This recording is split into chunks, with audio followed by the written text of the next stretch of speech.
Halo dokter. Oh ya, halo. Gimana? Dokter mau nanya soal gagal ginjal boleh ya? Boleh.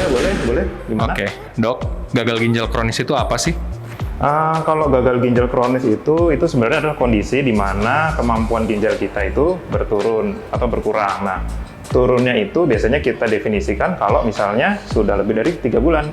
Itu, ya. Dokter, mau nanya lagi dong dok. Dok, gagal ginjal kronis itu identik dengan lansia atau orang muda juga bisa kena ya?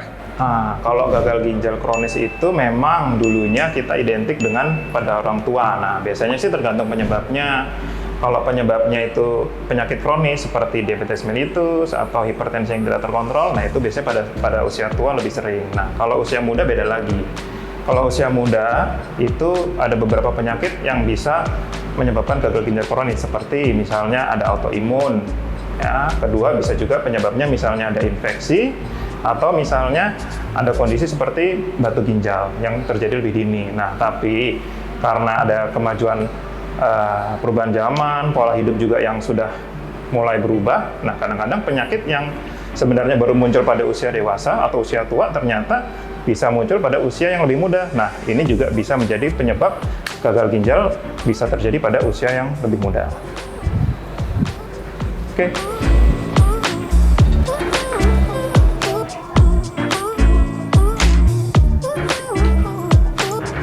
Dok, nanya lagi ya dok. Ya, gimana? Nanya Dok, apa lagi? terapi pengobatan yang biasa dilakukan kepada pasien gagal ginjal itu apa aja ya dok? Nah, kalau kita ngomongin terapi untuk gagal ginjal itu sebenarnya tergantung dari penyebabnya.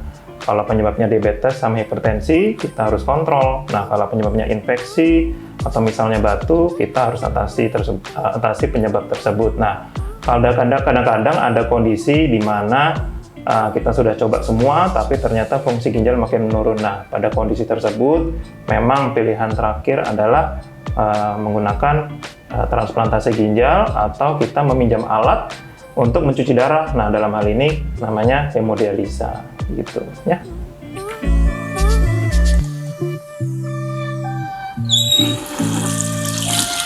Dok, nanya terakhir ya. Dok, gejala khusus yang khas untuk pasien gagal ginjal itu apa aja sih? Dan kapan sih saya harus ke dokter? Oke, nah jadi kalau kita ngomongin gejala-gejala awal, biar kita lebih aware, itu pertama bisa misalnya kencing kita bisa mulai berbusa atau berbuih. Kadang-kadang juga bisa saja misalnya kencingnya itu bisa sampai campur darah. Nah, ada juga kondisi di mana jumlah kencing dalam satu harinya juga bisa lebih jarang atau lebih berkurang. Nah, kalau misalnya muncul seperti itu, bagusnya kita tetap memeriksakan ke dokter biar bisa diperiksa lebih lanjut. Ya, mungkin itu aja. Ya, saya visit dulu.